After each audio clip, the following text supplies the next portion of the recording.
Hello, everybody. Welcome to Nintendo Power Block, episode 204. I am one of your hosts, Corey Deering, and alongside me, as always, is that retro code, Eddie V. I am the Origami King. Are you? Yes. Because I'm folding this paper up. This money. I am getting these coins. I'm getting these Yoshi coins and stuff. Hello, everybody. You're going to send it this way, some of that money. Look, I already got you the Xbox headset. I know, it's awesome. It's right here. I've been wearing it. So yes. I still hate you for getting it for me, but I also love you because it's awesome. But I don't know how I'm ever going to repay you or forgive you. Nice. But also joining us is we need a name. We need a nickname for Celeste. Celeste Roberts is here. Hello. Hey, if Ed is the Origami King, can I be the Origami Queen? Sure. Yes. What does that make me? Do you want to be the Origami Prince? Do you want to be the Origami Page? Origami Lord? Origami Duke? Lord sounds cool. The Origami Lord. Yeah. Lord Corey. Are you guys planning on playing Paper Mario? Are you getting it? Are you guys getting it? Of course. Or did you already get it? Already purchased it? Yes. Timmy was looking at what time Walmart opens tomorrow morning, so you can go pick it up. I'm getting it tomorrow on my lunch because I got to work in the morning. But I'm picking that up and Ghost. So it's going to be Laughter and Ninjas Samurai. What? Oh, Laughter and Samurai. No, that sounds like a band name. Ghost of Tsushima comes out tomorrow also, which by all accounts is pretty good. So I actually am thinking about updating my PlayStation to play that game. Yeah, I love Sucker Punch in their games. Like they're one company that I would never complain because they really put out great products, and they're the ones that's like kind of a little bit low key, but like they do such a fantastic job. Mm-hmm. And so I would never knock them down for anything. And when I first seen the trailer of Ghost of Tsushima, I was like, I need this. And then when I found out Sucker Punch was making it, I'm like, oh, I definitely need this without a shadow of a doubt. Yeah. Sucker Punch is one company from Sony I'm always going to support. Yeah. I don't know. I really like Infamous. I think Second Son got kind of a bad rap, but I don't know. I really liked it. Which I've been working on, but First Light was really good too. So with Fetch, yes, it was. So yeah, that's cool. I liked it. So, but yeah, this is not a PlayStation podcast. This is Nintendo Power Block, Boss Rush Games Nintendo podcast. Every week, Ed, Celeste, and I come to you to talk about the world of Nintendo on twitch.tv/Boss Rush Games Live. Thursdays, we talk about news, rumors, releases, your questions, topics, whatever. Snacks, whatever. We haven't started talking about food yet. Sometimes we talk about sex, which, by the way, had some really great homemade tacos tonight, but we'll get there. Nice. If you can't join us live, no big deal. You can head on over to youtube.com/BossRushGames and podcast services every Tuesday morning to listen to the show. Remember to like, subscribe, rate, review, and share. And check out all of our content on BossRushGames.com, including Ed's 3 hour and 4 minute long 1v1 with Laurent, and a couple of blogs that are going up in the next couple days. And Ed, you're doing The Last of Us Part 2 review for us, so yes. And Celeste is editing. Editor extraordinaire, that's what it is. Yes. Yeah. And I currently have my blog, Journey of a Man, so you guys can read that on Boss Rush Games. It's a really cool piece. It's not very long, but it's very inspiring. It's a really cool connection, especially if you like a certain character named Ryu. Yeah. Yes. I need to read it still. I'm sorry, Ed. I didn't read it yet. I'm a terrible human. But I'll get there probably after we record, to be honest with you. So, yeah, I'm. By the way, I had some really good homemade tacos tonight. My wife made some chicken tacos. They were really good. It was really good. Like she does this thing where she actually cooks it in the taco sauce. So, like marinates it, kind of. Yeah, and then you get that like that caramelization of the sauce on the chicken. It's really delicious. So I thought I would share since I didn't get to join in the recipe sharing conversation that everybody seemed to be having the last couple days in our group chat. Look, that is Celeste and Jesse. I'm like, I can't cook, so. Well, Jesse shared a recipe for sesame chicken, and I think it's a healthier version than what you can get from Chinese restaurants because it didn't ask or call for you to bread the chicken. So there's no frying, there's no flour, and it was really delicious over some rice. Sounds delightful. We're actually talking about getting there's a Indian place by our house. We're actually like every weekend we try to do something fun for food because like I was kind of on this diet for a long time and then I kind of stopped when Corona happened, and then I just kind of started enjoying life again, and I put on, I think we're gonna call it the Corona 10, so but every Saturday we usually try to do something fun, so I think we're going to try to do that this weekend. So that sounds delicious. I'm very excited for that. So you my guys dad, what? Still my dad bought. I have a kid, so I'm allowed to have one, I guess. And Ed had sushi this week, he said. Yeah, had sushi. It had some teriyaki beef. Like one of those meals, which I actually made $1 off because one of the associates brought one on me, and I was just like, I don't have nothing to eat. So I ordered Domino's and got the Parmesan chicken sandwich. I love and it. Salad. But I actually been drinking Smart Water. Some of the flavors they got like strawberry, blackberry, which was not good. Not good. The aftertaste to it, I'm just like, I can't taste no strawberry in this. Like, you would think that it would be a little bit sweeter, but I could definitely taste the blackberry, but the strawberry, I'm like, no, I can't taste none of that. But the watermelon lime is really good. So you do get a watermelon taste, and then after taste of it has a nice lime to it. So I think that's one of the best things. I've been trying to drink more water because I keep buying Arizonas and stuff, but I'm like, I need to cut back on not some of the snacks, because I bought 2 boxes of Little Debbie's, the chocolate chip Little Debbie's, and little small fresh ones. And if you guys follow me on Twitter, you see those little gummies of various things that I brought. I haven't eaten them yet, but I'm going to be trying to eat a little bit better, a little bit healthier, because as sexy as my stomach is, I kind of want to start training, get into a gym, start lifting and things like that. Like, I kind of want to put on muscle like I used to have. My snack attack, it's probably going to slow down a little bit. But no, asking me at 11:30 at night if you should go to McDonald's and get some ice cream. Does he really? Sometimes. I love it. Yeah. Well, this week speaking of ice cream, Ed, we had a craving for popsicles. You ever had those bomb pops where it's like cherry, lemon, and blue raspberry, red, white, and blue? Yeah. So we went to our local grocery store and I picked that out. I did not eat all 12 in one sitting. I'm having like one per day. And then Timmy got the Bluebell vanilla ice cream wrapped in chocolate with crunch. Like, imagine a Crunch bar covering vanilla ice cream as like a popsicle. I didn't know they.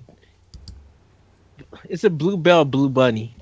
We have Bluebell and Blue Bunny, but Bluebell is more of a southern. Okay, brand. because we have Blue Bunny. Yes, we have that as well. Yeah, like Moose Tracks, I think, is a popular flavor. Mm-hmm. Mm-hmm. Nice. Nice. Nice. I also had some brownies tonight after the tacos, so whoops. I'm not living the healthy life, but I'm living my best life, so it's all you can ask for, right? Everybody? Brownies. Brownies are good. Yes. Oh, they're the little Debbie Cosmic brownies with the little colorful chocolate chips. Oh yes, yes. Mhm. Oh, I'm such a child. Thank you, Jesus. I love those. Do you guys find that the snacks have shrunk, or have our hands just gotten bigger? No, they haven't shrunk. There's I- some snacks that I think we're just adults now, and they're just like normal size snacks. Although the Cosmic Brownies do come in like, I think they're called big kid versions, and they're literally just bigger versions. And I'm all in for that. Like the McDonald's Mighty Kids meal versus the regular Yeah. kids meal. Yeah. or family pack. That's what some of them have. Like We're all mighty kids here, right? Maybe. probably I'm a big kid now. Well, that's pull-ups. Oh jeez.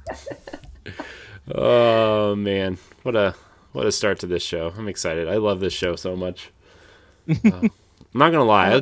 I love everything we do. I've been looking at it like our slate of things and trying to figure out how we can get the retro game show back, which we're recording after this episode on Twitch. So if you want to watch, you guys can come hang out. But I've been kind of going back to the last couple months of episodes and just seeing how just even adding Celeste and Josh to the group and having Megan and Deshaun in here and you know, just talking to Jesse about all the Xbox stuff. It's just like, I don't know, even though I'm like really tired, I get excited every time we're about to like do something, and I'm like, man, I can't stop because I'm too excited, you know? And I know some people in our chat that won't be named have been yelling at me to slow down a little bit, but I can't. It's too exciting. This is... I have to say, you seem really enthusiastic right now, like you have a sugar rush. I am. Well, I went to bed super early last night. I actually got my gosh! I literally got in bed at like 8:30 and watched some TV and fell asleep watching some Giant Bomb Premium. Oh wow. So did we talk yesterday? Did we? In our chat? We talked about the Mario 35th anniversary Twitter thing. Okay. Which we're going to talk about in a minute, which there is also another one. Also, I realized I spelled anniversary wrong on our show notes. I'm going to fix that, even though nobody else is going to see that. Whatever. At least you pronounced it correctly. That's what matters. Yeah, but they also discovered an F-Zero one was created within the last 48 hours. F-Zero JP. So we're going to talk about that as well. But yeah, I'm just like, the way that Tower Casuals is kind of taken off has me excited about a lot about Destiny, and just the way that Josh and I kind of talk about the lore and stuff. Well, Josh talks about the lore and I contribute what I think is fun.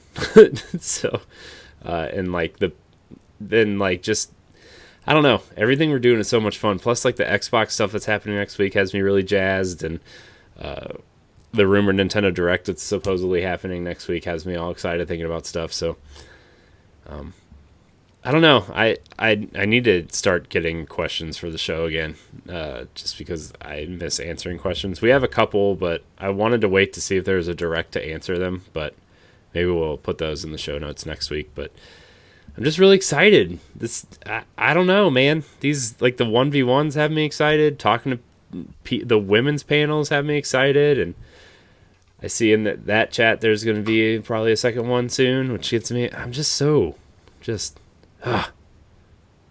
Yes. Just being excited. Trying to not yell and wake up my kid and anger my wife. Because sometimes when I'm too loud, she texts me and she's like, "Do you want to die?" I'm like, "No." Do you want to die? No, I do not.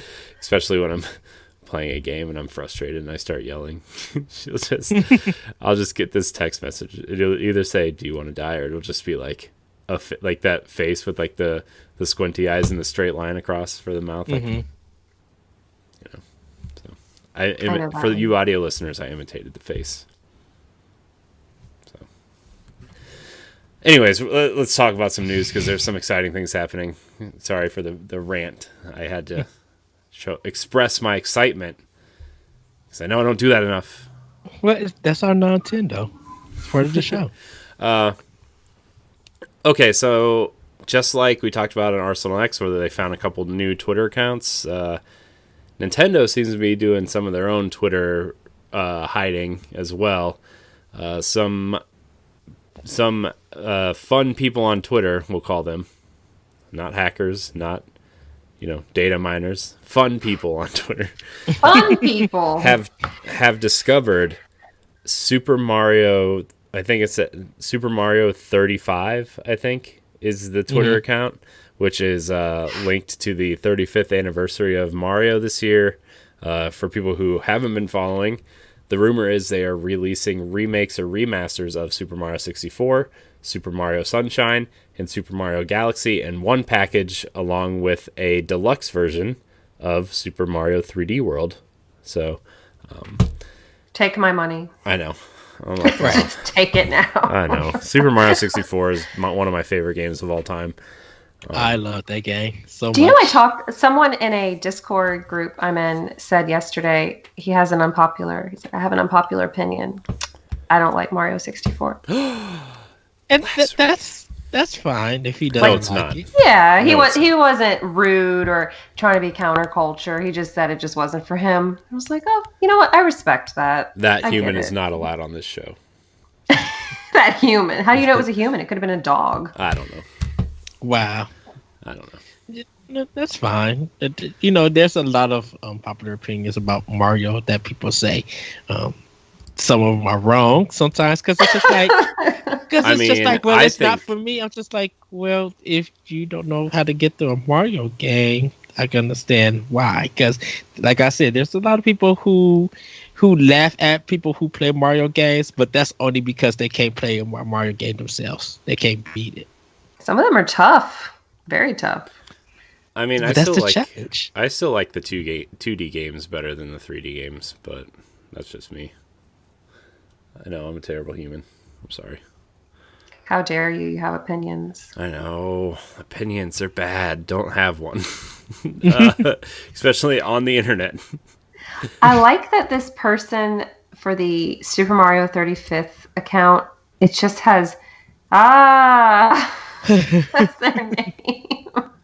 Yeah.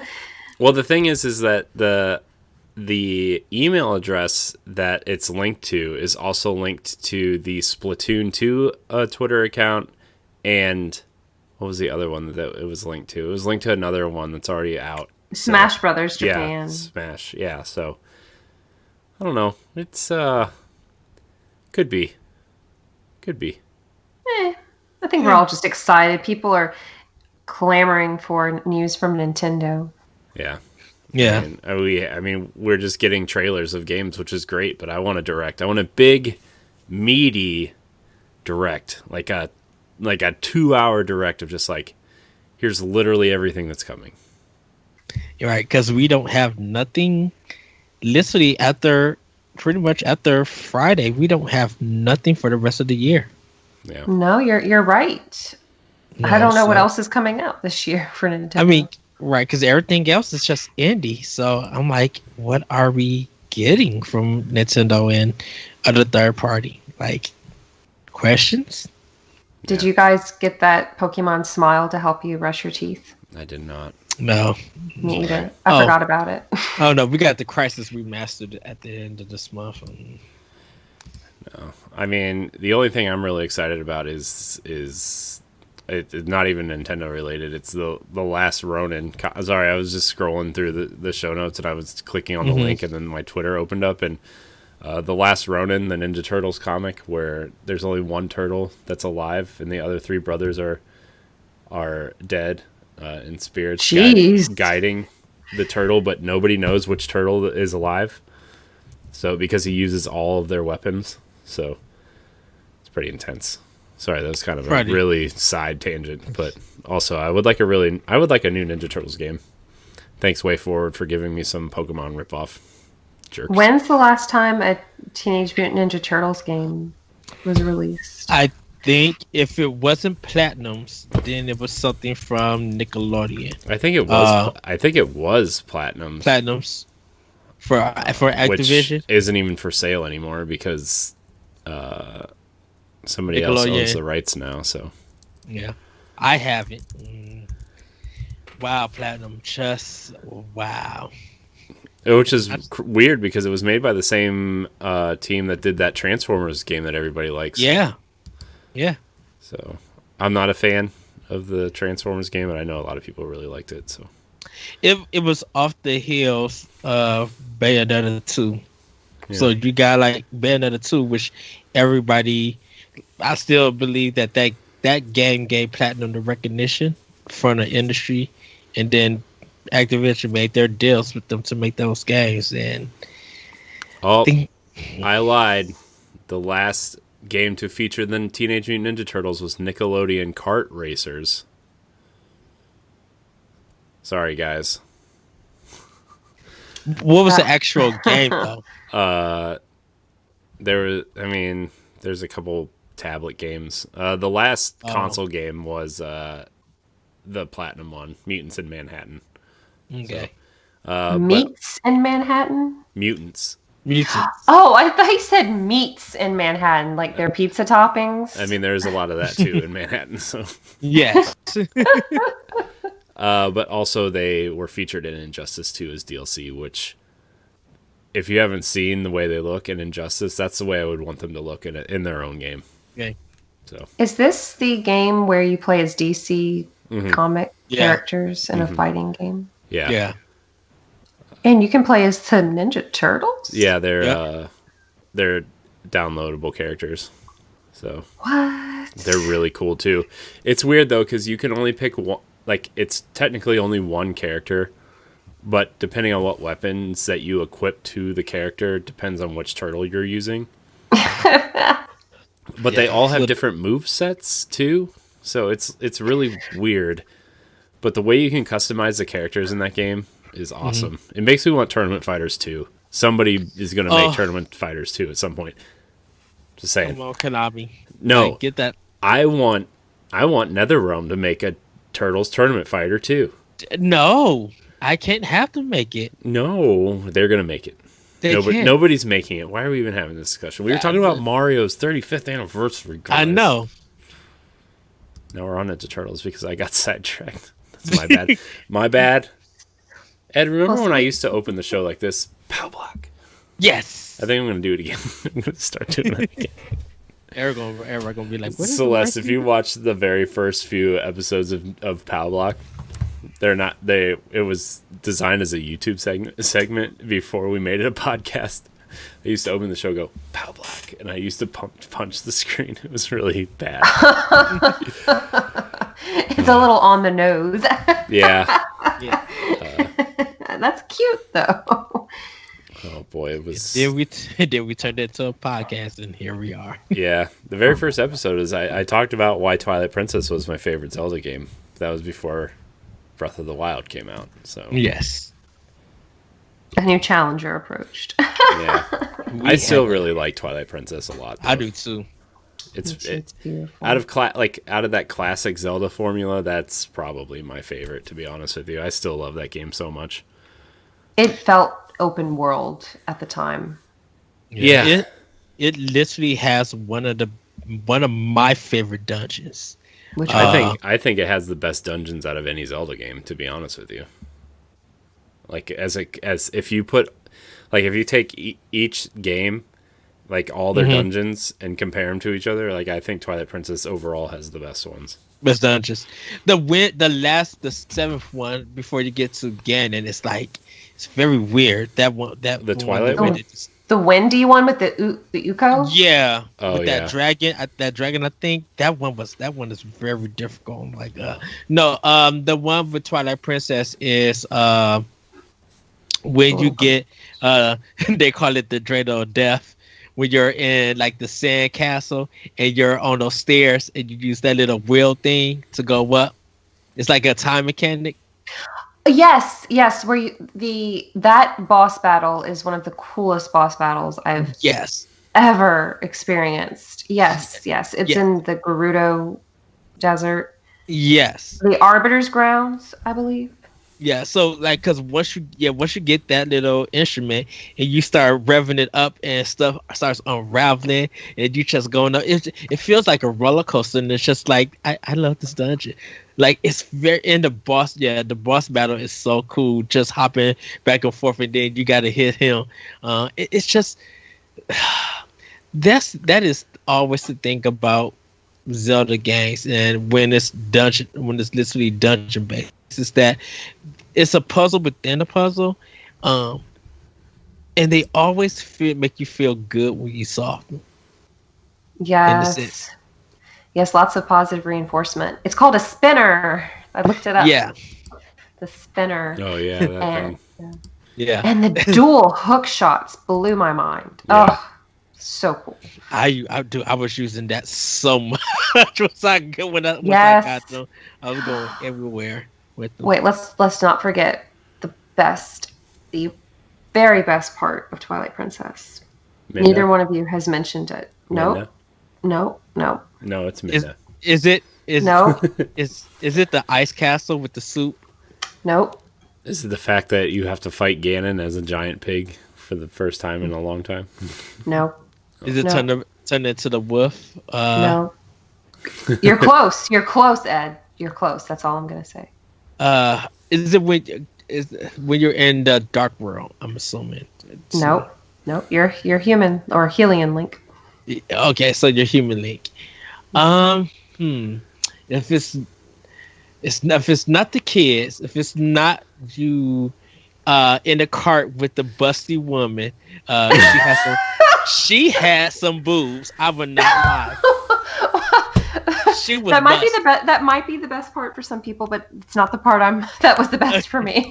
She was busty, and I'm just like, okay. And she fronted, and Nintendo knows. Telma, the barmaid. Yes, she was busty, and I'm not mad about that. No, get it, girl. Get it. Right. I'll give you a hint. You were very close when you mentioned Wolf Link, but you're human Link for my favorite part. When you go fight the skeleton guy to get your special moves. No, do y'all want me to just tell you? I feel bad. Just yeah. Nope. The rest of the episode, we're just gonna keep guessing. You can pick up cats. Oh, that is right. You were close as Wolflink because it involved an animal, and I'm very upset in Breath of the Wild you can't pet the dogs, but you can feed them, and they'll lead you to treasure. That's the same way, kind of in Okami, that you could pick up the animals like the cats and the rabbits, or you could feed them different things, and they'll give you like blessings to make you stronger. And they got animation where it goes in a 360 motion, and you see that cat or that animal eating their food and stuff. So, I've heard Okami compared to Zelda games. Frequently. It's literally Zelda. Because back in the day, they used to say it's the best Zelda game Nintendo never made. Yeah. It's so good. It's so beautiful. Just Okami is another good one. Sorry, what? Did you beat it yet again, Ed? I'm almost. I got one more brush technique I got to do, so I got to go on the other side of the land, get that technique, and then fight the boss, and then Okami HD will be done. And then I be ready for Rhyme for next month.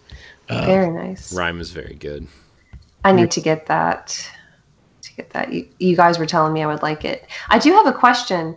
Do you find HD ports are worth buying? Because I have Twilight Princess for the GameCube. I have Okami for the Wii. I do not have the HD ports.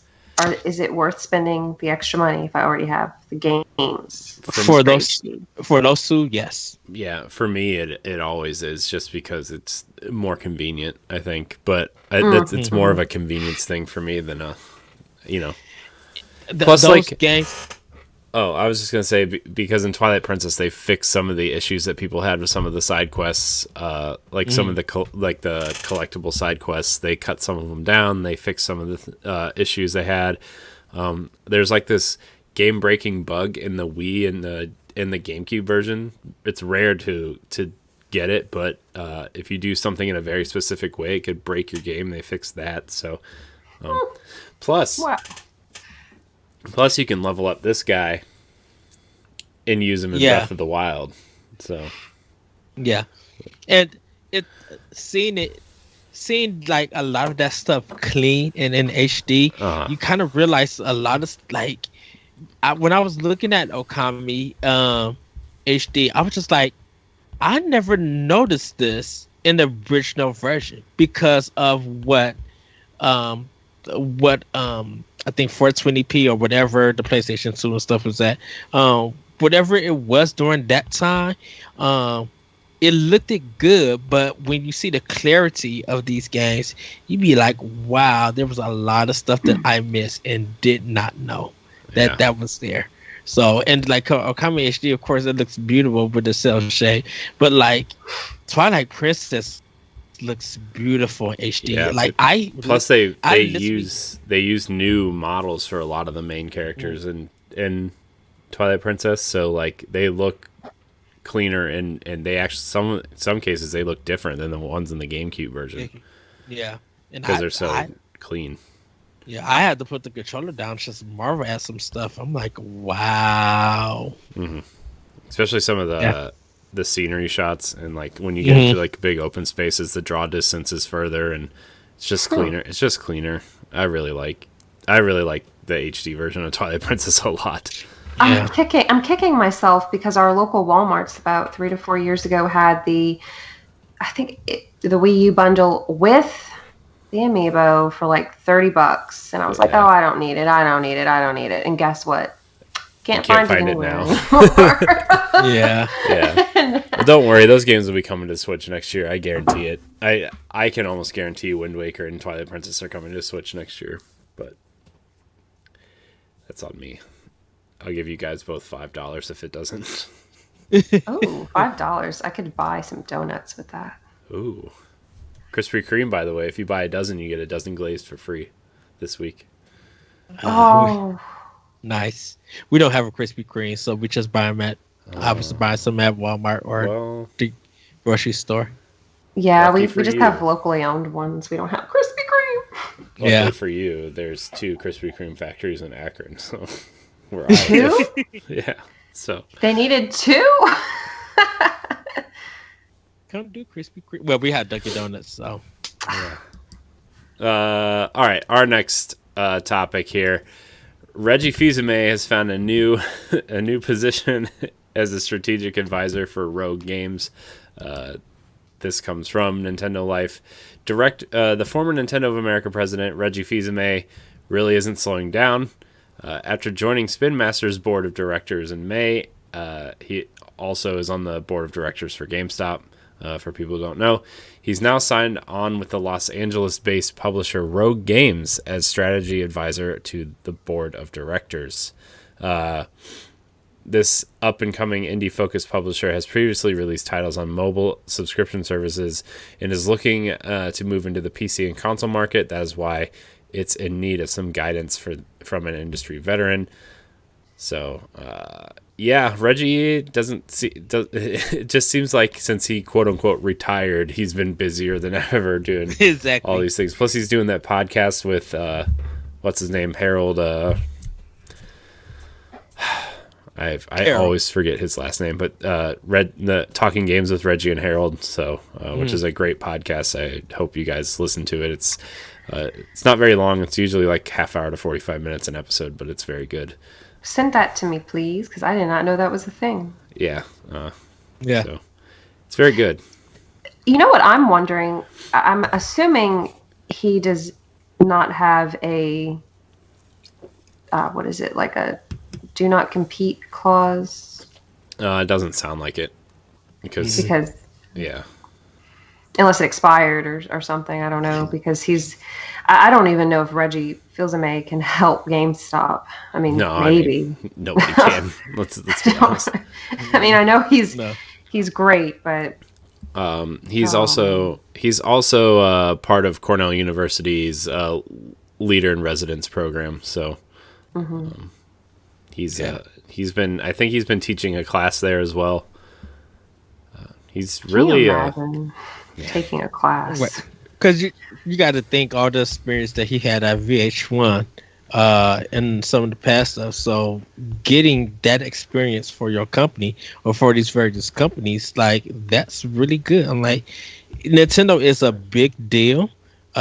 because that's a big video game company known around the world. So to have his guidance, we may see some great stuff coming from different from this company. Do you think he ends up at doing like games full time again somewhere? No, I think he has more freedom as a consultant. Yeah, as part of the board of directors. Yeah, because I don't know, because I'm like, he's not, to me personally, he don't seem money hungry or anything like that. No. I think he's more of getting his hands on speaking and getting stuff right. So knowing that when it rolls out, you reap the benefits because you did it right. Mm-hmm. Exactly. So I think that's what he's going to do, or he's going to continue to do. Yeah. I used to read that whenever he was with Nintendo, and I'm assuming this was his method of operation for anywhere he's worked, he would be there before the employees sometimes, like 5, 6 in the morning, very passionate about his work, very much a hard worker, good work ethics. So sounds like me. I'm at work at 5 and 6 in the morning too, just like Reggie. Just kidding, everybody. I really do work at 6 o'clock in the morning. That's just when I'm scheduled. So it sounds like he cared about his employees, and he was someone who was going to get into the trenches with them rather than delegate. I mean, to an extent, you have to delegate because you can't do everything, but it sounds like he was involved in a healthy way, not in a micromanage. I don't know. This is pure observation. Like, he was the face of the Nintendo Direct after Iwata wasn't able to do it at certain times, because Iwata probably at things had a lot on his plate as running Nintendo in general. So seeing Reggie like eating the donuts or dancing with the time stuff, like some of the meme stuff that people do with Reggie, like when you saw Nintendo Direct and you seen Reggie, it was going to be on and good. And whether you didn't want the game, he marketed that game very well for you to be like, I'm not going to get this game. Okay, I'm at Target or Walmart and buying this game. Yeah. So I know, when you think about, he was the president of Nintendo, so you have to have some fun, and I think Doug Bowser's showing his fun side on Twitter occasionally. I don't know if he's able to do as much right now with current world circumstances. A lot of people at Nintendo in the directs, when you see higher positions come out and do this wacky stuff, you end up loving them because they're doing something fun. Even though there is a business side to them, and there's some things we don't know the backstory, it's good seeing these people come out and talk and stuff. I think that makes fans happy, because it's just like you're not here being business or for a check. You kind of feel like you're being loose and you're about these games. Now, whether it's true or not, it's still something that there's a representation of what Nintendo is and tries to provide. There's that emotional connection with their product, and they're very smart to tap into that. Yeah. It's cannot agree more. So not that Nintendo needs my opinion to do well. But they're doing just fine. Yeah. So all right, moving along here. Metroid Prime. There was an interview recently, and they said that Metroid Prime will not ignore casual players. I don't really know what that means, but there's a quote here from Kensuke Tanabe. He says, "First, Nintendo's philosophy on game creation is that we don't ignore casual players in creating our games. This is also true for games such as those in the Metroid Prime series, games that at first glance look like they are only aimed at core gamers. With that in mind, what we've done in the Paper Mario series is put a lot of work, particularly into the puzzle-solving elements of the game, so that they can also be enjoyed by core gamers." So, it sounds like Metroid Prime 4 is going to be more of a kind of what Nintendo does best, right? Where casual players can enjoy the game, but if you're hardcore, you can find all the nooks and crannies and solve all the puzzles and upgrade your armor all the way, that sort of thing. So I think why this story had to come out is because of the talent that they're hiring. A lot of the talent that they're got are from big name titles, and so what happens is that you think that because they hired like people from Halo and Battlefield and Call of Duty and all of this stuff, that game would turn into it. So to avoid that confusion, be like, no, this is still a game that anyone could play. And if you're a casual player, we're going to make sure that it's easier for you to be able to join and enjoy when it comes out. Mm-hmm. You know, I have a confession to make, Ed. What's the confession? I've never played a Metroid game. 2D and 3D, or just none? The closest I've gotten is the Super Smash Brothers series. Okay. And I thought that was a gentleman until a few years later. Yeah, you would think that. I still can say I've never beat the original Metroid, the first one. It's pretty hard. It's not hard. I just never stick with it. I never stood with it. Like my first Metroid game that I actually beat was Super Metroid. I never had Metroid The Return of Samus on Game Boy just because I never beat the original Metroid. Now I've beaten most of the series, like 75% of the series I have beaten. Like all the Prime trilogy is done. Like Other M, I finished. Fusion and Zero Mission, I finished. I didn't get Federation Force. I didn't get the Hunter, Metroid Prime Hunter. I think there was a pinball one that I never got. So like some of the side stuff I never beat them. But like as for the main series, like Metroid 1 and 2, I've never beaten the original ones, and I still need. I might have to get a new 3DS because one of mine's cracked. But Samus Returns, I got close to the end, but haven't beaten that yet. But like for like pretty much 3/4 of Metroid, I actually beat it. So for a Nintendo game or Nintendo series, is it pretty serious? That's what I gather from it. It's more serious than Mario. Right. It can be serious in the way that you go about it.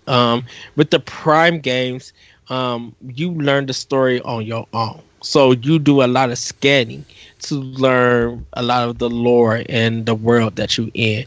Most of everything besides Other M, most of everything is written text or it just shows up, and you like Super Metroid. All of that is like cinematic in some sense without having any cutscenes because it doesn't really explain to you anything. Like once you like have the baby Metroid like taken away, you are into a world and you figure everything out on your own. They don't teach you anything. So it's more about just exploring and not knowing how to explore, but giving you the option what you could explore if you feel like going to explore that. That's pretty cool.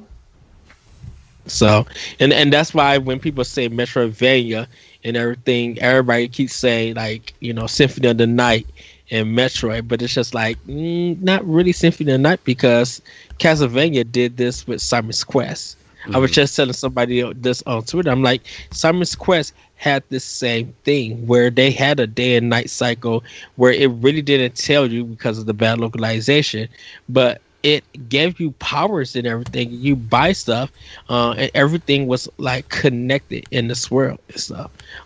Symphony of the Night just happened to add more RPG elements and rooms and powers that you gain something and then go fight a boss using that power and stuff. Yeah. Metroid's a cool series. I would really like a new one sooner than later. All right, But next if story. you, What? I was just going to say, but if you guys want to check out the Retro Game Show, me and Corey beat Super Metroid. So go Yes, I watch played. that on- I played a lot just of that finished. game, right, Ed? I didn't play any of it. I just watched Ed play. That's why I said nothing. But you gave me support with the classic, so and we had good conversation. Yeah, we did. So, all right. Our last story, just kind of an update on the Hero and Joker amiibo. By the way, I'm not into Persona, but that Joker amiibo looks really cool. Yes. They have been given release dates.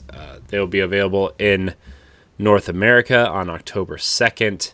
So you can get your pre-orders in anywhere, somewhere, I'm sure. I'm sure they're already sold out. So sorry, everybody, because Nintendo doesn't like to make amiibo, apparently. So. God, I remember when they were everywhere and you could find them even at discount stores. Like the Animal Crossing ones that were all like $1.50 for so long, and now they're like $40, $50, $60 a piece. We missed out. We dropped the ball on that one. Ed, when Toys R Us closed, we should have bought every single one of them. Oh heck yeah! You should Turned around have. and sold them. That could have been your child's college fund. I know. Terrible. Can I tell you the funniest thing that everybody laughed at Amiibo, but there was lies of people buying them, and people didn't say they weren't buying Wii Fit Girl, and she was the first one to disappear out the stores. Like people were like, if you were a toy store or you had Amiibo, you were probably making about $2,500 out the box per day, because people were coming in buying them like crazy. Yeah. But Amiibo. But because we didn't get that Rayman one. I know. That Rayman would be so hard to do though, because he doesn't have any limbs. But he was in the trailer for one of their games. I know, but I'm just saying, like, a Rayman amiibo would be so hard to do. Like, you would have all that chunky, clear plastic. It would just be... Nobody wants that. You could maybe do it to where... Okay, his hands could be on his hips, right? Mm-hmm. But the feet, what could you... I don't know, he could be, like, crouched down or something. Yeah. I don't know. I did almost buy that giant Luigi rabbit, though. Not an amiibo, but a statue. When Mario and Rabbids Kingdom Battle came out, the Luigi rabbit, I almost bought it. Yeah. Then it was $40. I'm like, still want it, but I never got it. So, oh well. All right, we're gonna get into what we've been playing. Celeste, I'm gonna start with you. Because you said you couldn't wait to talk about what you've been playing, so...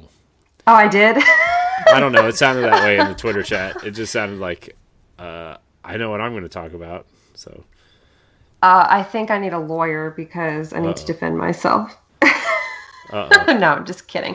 No, on Monday, I decided to pick up Luigi's Mansion 3 again for the first time in like 6 months.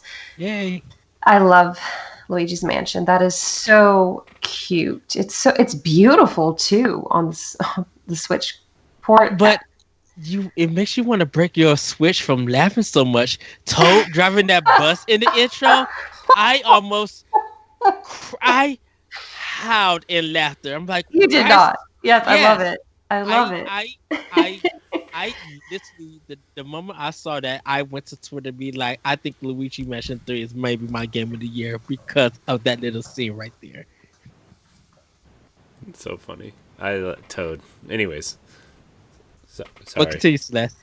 Oh man, but I just wanted to mess around with it and kind of walked around to make sure I could still figure out the controls, because you know how it is whenever you haven't played a game in a while and you're like, oh god, what button does what?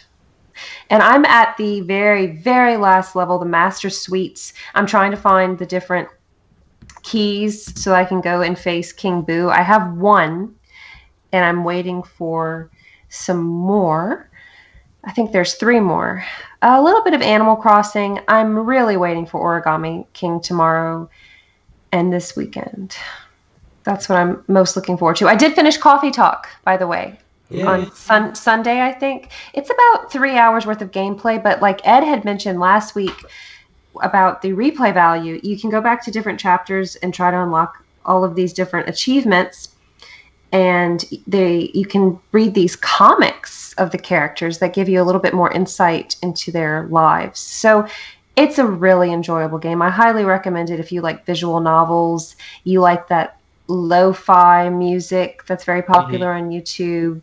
Just it echoes a lot of real world sentiments, a lot of real world challenges and problems like interracial relationships, PTSD,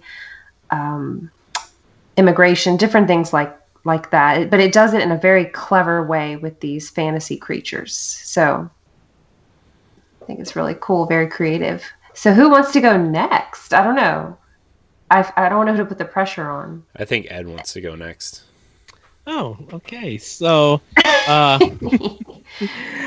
so for Switch, we played Ikaruga all the way. I was somewhere just waiting, and I just put out my Switch and started just playing the game.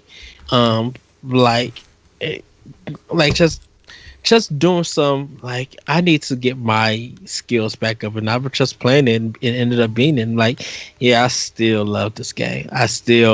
Even though I keep playing it only by myself, and I really want to play it with somebody else so bad, I still enjoy playing and getting my tail kicked. But then also when I do see improvement, I'd be like, okay, I got to remember what I just did, and if I got to die again to get it right, I will. So I played that. Also played Graceful Explosion Machine a little bit more, getting my skill back into that, trying to raise up my grades and everything. And last but not least, I played a little bit of Streets of Rage 4 for Switch, and yes, I will be getting back into Breath of the Wild.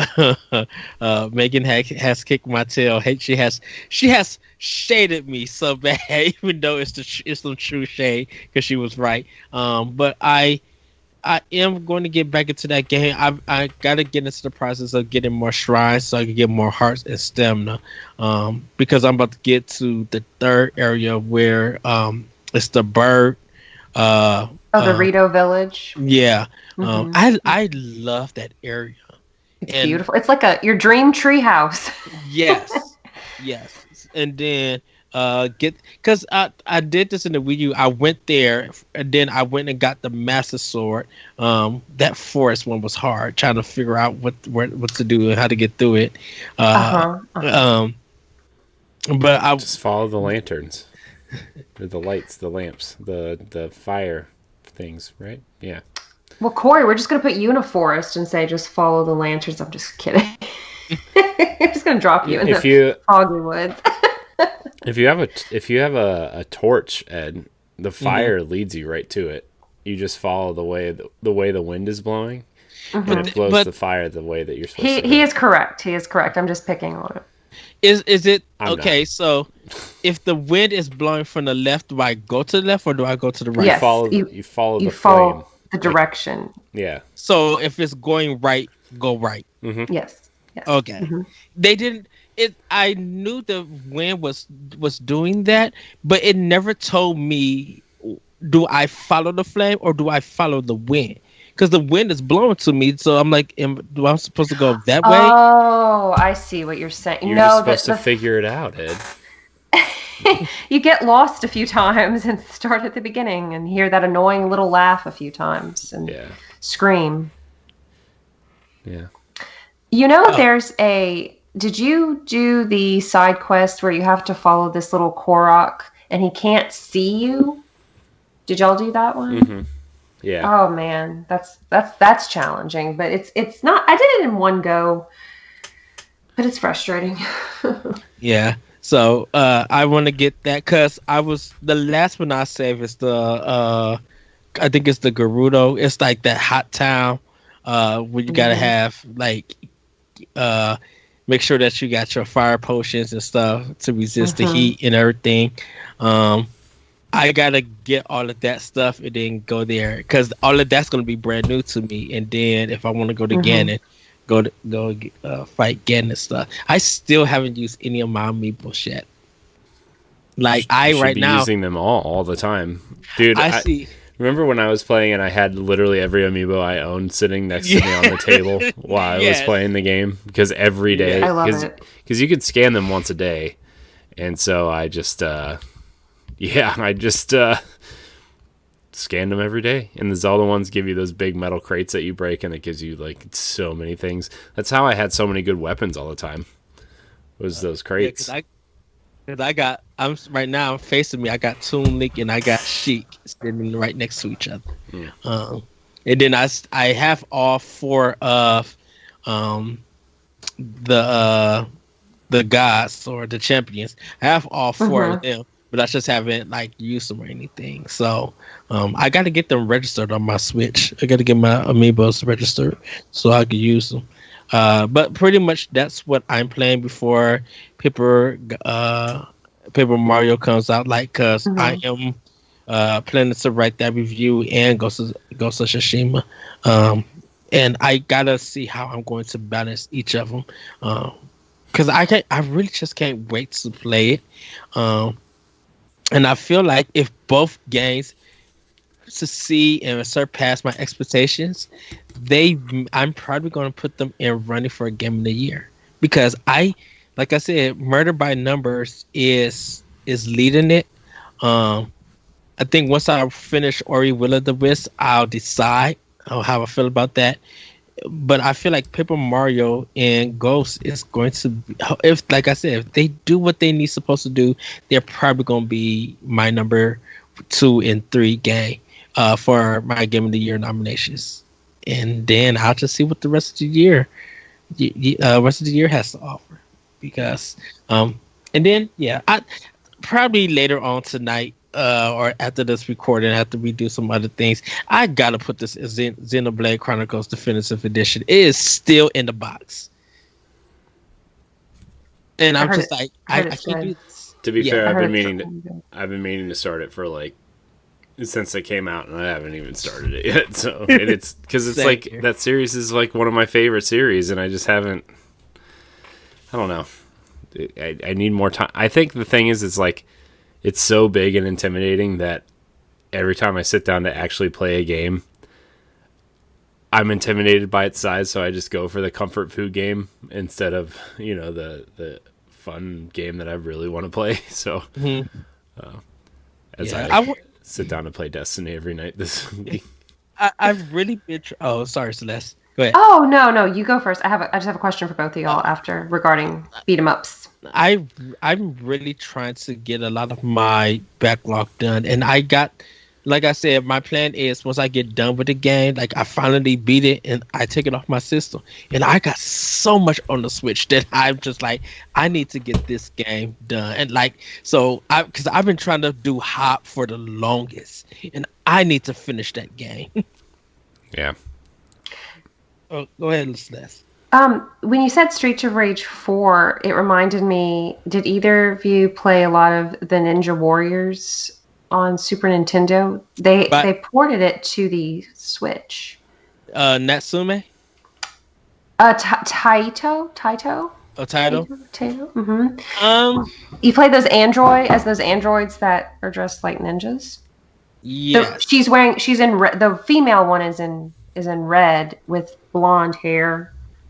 I did not play it because at that time, Taito made a game called The Ninja Kids, and I played that one. The Ninja Kids? Yes. It's kind of questionable content. And if you look it up and you see some of the character models for the enemies, you would be like, oh, yeah. I'm looking. I'm gonna look it up. Are they red, blue, green, and yellow? Yes. Oh. It's really bad. It looks like, and it It looks like someone took googly eyes from the craft center store. And the thing about it is why I love this game and why I enjoyed it is because I played it at the arcade. Taito has always been that wacky Japanese company that they just make anything they want to for arcades, and we here in America will run to it. They were kind of like the 1 token 25 cent kind of games, and I enjoyed this game. I remember they actually did a title collection for PS2, and that game was on it, and that was the reason why I got it. So the Ninja ones, the other one, I just haven't played. I may have to pick it up for Switch and give it a try. If you like that music of the time period, that kind of 80s meets 90s electronic soothing music, the soundtrack for the Ninja Warriors is fantastic. Now, it's not to be confused with the very first Ninja Warriors that was in arcades and the Nintendo Entertainment System. The Super Nintendo one is where it's at. So, but I need to play Streets of Rage. I don't think I've ever played anything in that series, but I hear that the fourth one is very good. I say if you have a chance, if you want to choose or get a good idea of the series, I'm always going to recommend Streets of Rage 2, and you will see why that game is probably held as one of the best Sega Genesis games of all time, because of the gameplay and the music, and why. If in the 90s, if you were a househead or like you love dance music, why this game succeeds and nothing else kind of beat it out. It took just shapes and beats to actually knock out Streets of Rage 2 for its music for me. But I still would bank Streets of Rage 2 and Just Shapes and Beats as for music, as house music. Celeste, you have an Xbox, right? Yes. Do you guys have a Game Pass? Yes, but let me tell you the tragic story of the Game Pass. Timmy looks for those deals on different sites where you can get it for really cheap for the year, and it expired recently. So he's just waiting until the next deal comes up. I don't know if you know what I'm talking about, like how you can save a lot of money, instead of paying whatever the upfront price is. Well, they're $10 a month. Streets of Rage 4 is on Game Pass. If you wanted to try it's not just a Switch game. No, it came out for everything. Yeah. Oh, okay. We actually played it for What's This on Game Pass on our YouTube channel. If you want to see what it looks like in action, if you want to see somebody play it really bad. Oh, you mean me? That's what would happen. So, are you guys gonna laugh if I say I'm kind of a button masher with a lot of those games? No, because that's me too. Then that's pretty much Streets of Rage. It's just a button masher. Because I remember in college days, my ex and I and his friends would play fighting games, and they get so mad at me if I won. Like, she's just button mashing, and think I had slaughtered their manhood or something. Maybe you did. How dare you? Yeah, how dare you? You can button mash. You can button mash all you want. Oh, thank you. I'm glad you guys aren't judging me and gonna put me in the no friend zone. I don't know. Not a true gamer zone. I don't know. Man, is that all you've been playing though, Ed? Yes, that's all I've been playing. Cool. Well, I'm going to talk about what I've been playing besides Destiny, because I've heard people are tired of me talking about Destiny on this show. So they said that? Did someone really say that? Some people have said some things to me and just said, "Hey, Destiny's not on Switch. Why are you talking about it?" So, wow. Whoops. It's the Destiny police. Yeah. I mean, we do have a whole show dedicated to the game, so if you want to hear me talk about that, you can go there. Because I did a lot in Destiny this week. I got 2 cool weapons. Very excited about that. Yes. But I'll talk about that another time. I've actually been playing a lot of Switch lately, just laying in bed waiting for videos to process. I've been playing Crosscode, which is kind of like... remember the Dot Hack games on PS2, Ed? Yes. I mean, I know it's a popular anime that it's like simulates an MMO, but it's a single player game, but it simulates an Mm-hmm. MMO.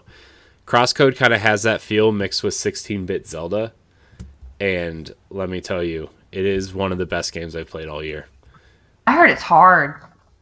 Well, Is that see, true? I put it on easy, so there's a lot. Oh, There's actually a mode in there just called Story, which gives you like almost infinite health and gives all the enemies like really low health. So, I'm not gonna say I'm playing on that mode, but it's very enjoyable.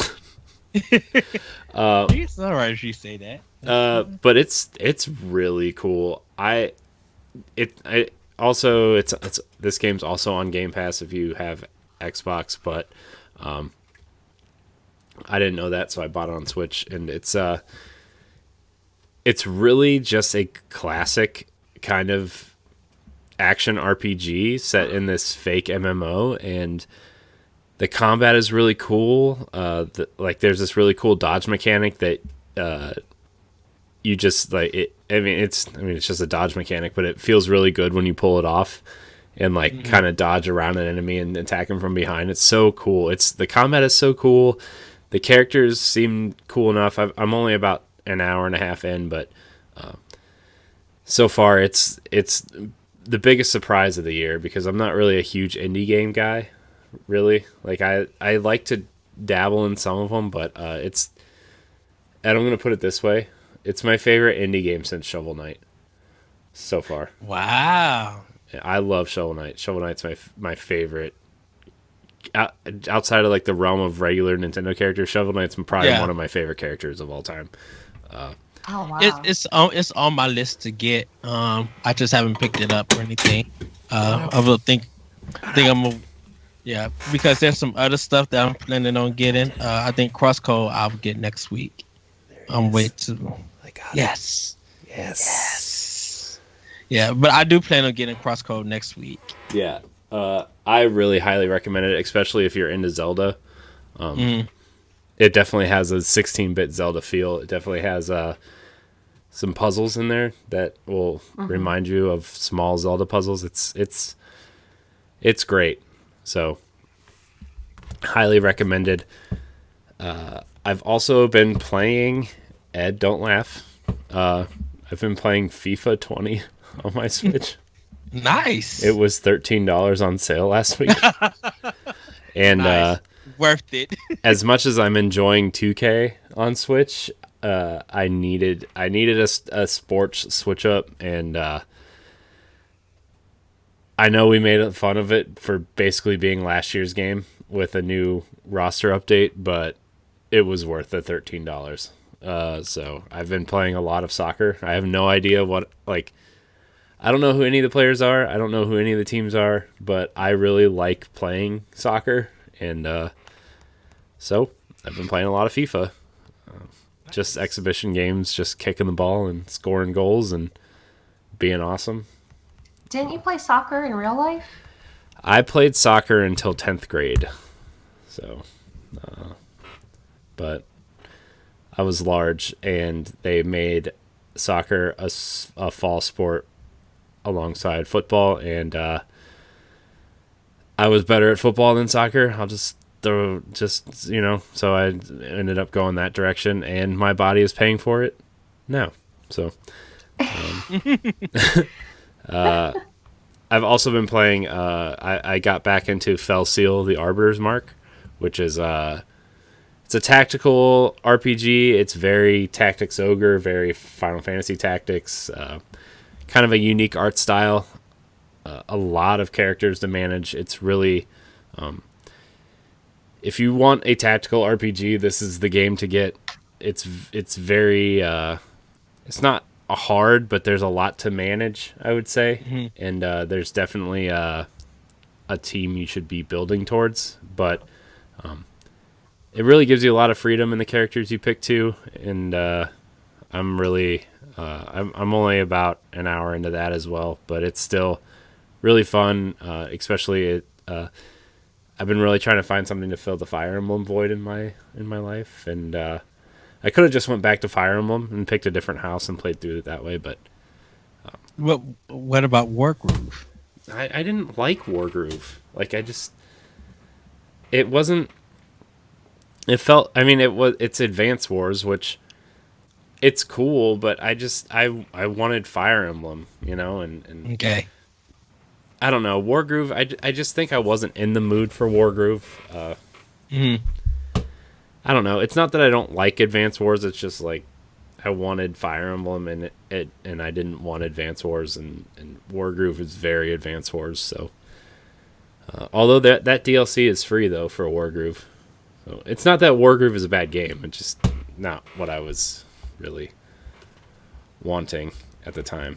So, but that's kind of it on Switch. I almost deleted Animal Crossing the other day to make room for stuff. What is wrong with you? I don't like Animal Crossing. It's okay. I'm just picking. Well, I guess I'm just thinking about all the time most people have put into it, and then having to start from the beginning. I know. I got sucked in by the social media hype. I'm not gonna lie to you, and it worked. And I don't know. It's not for everybody. Is this your first Animal Crossing? Yeah, it is. Okay. I don't know. I was just really. You don't have to justify. You can like what you like and I dislike. just gotta put in more work. That's all, and go about my day. As long as I put work into it, I know that I will enjoy it. But I just had the other games. Yeah. Too many games. I know it's very easy for that to be your only game if you let it, which is not a bad thing at all. It's just when you have other games you want to play, and you're like, oh, but my island, I need to ameliorate it. And plus, to me, it's Nintendo, so I'm just like, I need it. This is Nintendo. Yeah. So that's really all I've been playing. I feel like I've been playing something else too, but I'm scrolling through my games. Witcher 3? I jumped back into The Witcher for like a half hour the other day, and I was just like, I don't know. I was in the mood a while ago, and now I'm just like not in the mood to play it. You know what I mean? It's just like, I've put 30 something hours into the game. That's a lot of time, but not for The Witcher, but I'm bad because I just bought Kingdom Hearts 3 for Xbox One, and I already own it for PS4. And I'm just like, I still need to finish Final Fantasy 15. Xbox One. I'm so many bad. games. The Square Enix tricked me with that good sale because it was only $17.99. I was just like, yeah, let me get I'm telling you, whenever there's good games on sale, you're just like, I want to play that someday. I guess it'll just sit in my download folder until I decide to delete it. Because go ahead.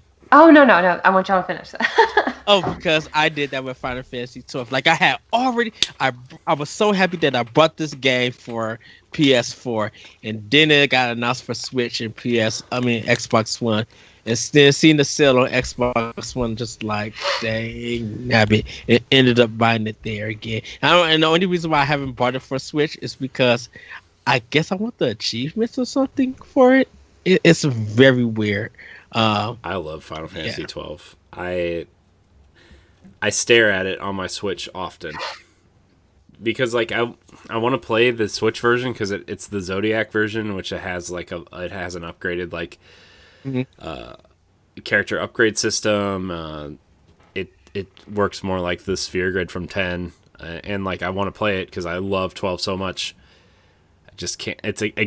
It's such a huge game that I can't muster up the energy. I'm like, if I'm going to play it, I want like 2 to 3 solid hours for me to be able to play this, and I just haven't been able to do any of it. There's too many games. I own too many games that I haven't, that I just haven't gotten to. I guess it's a good problem to have. Yeah, across all 3 platforms. It's a great problem to have if there's not enough games for me to look forward to in the next 6 months. We already talked about it pre-recording. Like Destiny got pushed back, so Destiny, Halo, Cyberpunk, and Assassin's Creed all come out within 10 days of each other, and it's like, why are you doing this to me? Right. Well, I do have a plug for one of our ladies who is on the Women in Gaming panel. Kim Chica is part of Rose City Games. She's the communications manager, and they had a game that just released today. Today's launch day for We Should Talk. Oh yeah, I saw her and BU kind of promoting it today. Mm-hmm. It's available on Mac/PC, Switch, PS4, Xbox One. Let's look that up. I'm going into the eShop right now. We're gonna read the description, the official description of this game. I wonder, did they do like a direct or something like that with that game being featured? I don't remember. Because they did something like that where it's just like for people who want games just to relax to, and that thing sounds familiar. Well, I mean, I know that they've been talking about it online for a while, so if only I could type with a controller. Yeah, we should talk. Whitehorn Digital, you said? Rose City Games. It just says Whitehorn Digital at the top on the Switch. It's not what you say, it's how you say it. We should talk is a short form narrative game that will make you think carefully about the words you choose. Can your relationship survive the night? Using the unique narrative choice mechanic, players craft sentences in response to the in-game characters in We Should Talk. Through this careful choice of words, players express themselves as they discuss ongoing problems about life and romance with their in-game partner over text messages, while also chatting with friends and strangers at their favorite local bar about what's on their mind. The combination of words they choose impacts the conversations they have, how genuinely they can connect with their partner, and whether their relationship can survive the night. And it's $6.99 on Switch, and you are able to get 35 eShop coins for it. Yeah, so check it out. It looks cool. I actually am looking at it right now. It looks pretty cool, actually. I think I would like it based on my taste in games. Yeah, it looks cool. So, but that's all I've been playing, and I think that's actually going to be our episode this week. Kind of a shorter one, but that's okay. I think sometimes people enjoy a shorter show, although I think sometimes Ed and I enjoy the longer. Let's just talk about stuff for 3 hours. But yes. Yeah, this was fun. If you're watching live, stay tuned. I think we're gonna do some retro games after this. If you're not, check out our YouTube channel and watch the retro game show. But I want to thank everybody so much for listening or watching. Remember to like, subscribe, share, rate, and review. You can catch us live on Twitch every Thursday for Nintendo Power Block right here at Boss Rush Games Live. Make sure you click the heart. You can follow us, get notifications, tells us when we're live. We also do the Boss Rush Games, or the Boss Rush podcast here, Arsenal X. And I've been playing around with the idea of just kind of not abandoning my personal Twitch, but just streaming here because managing 2 Twitch accounts is very hard. And, well, I like this one better. So, I want to thank everybody for watching. Celeste, where can we find you? You can find me on Twitter and Instagram at Fairy Crypt. And I hope to see a lot of you that way, talking about video games, food, makeup, cats, whatever you like. Snacks. Yes. Snacks. And Zelda. Yes. Oh my gosh. Yes. If you like Zelda, I'm with Another Zelda Podcast. I'm their editor for the blogs, and you can find them at anotherzeldapodcast.com and Instagram and Twitter as well. Nice. Ed, where can we find you? You guys can find me on Twitter at ThatBridgerCode. Check out Optional Opinion on SoundCloud and other podcast apps. And yeah, check out my blog on bossrushgames.com, where I talk about my journey just like Ryu's journey. It's a really good short read, and I think you guys will find something cool and interesting about it. So do give it a read. And like Celeste said, I'm getting ready for The Last of Us Part 2 review, so hopefully that will be out sometime next week. I'm probably going to rework some things. I know it's kind of long, but there, like I said, I went in with a different take about this game. So yeah, hopefully you guys will check that out. Nice. You can find me at I am Corey HD on Twitter and Instagram. You can follow me at CoreyHD on Twitch. You can also check out a lot of our family of shows, Arsenal X, the Xbox podcast, Tower Casual's Destiny podcast, and of course, the Boss Rush podcast every Saturday live here on Twitch and on Mondays on your podcast service of choice. You can catch all of our shows on bossrushgames.com. And with that, remember, play games, be better, and until next week, we love you. Bye, everybody. Woohoo! Bye. Nice. Corey, did it stop recording?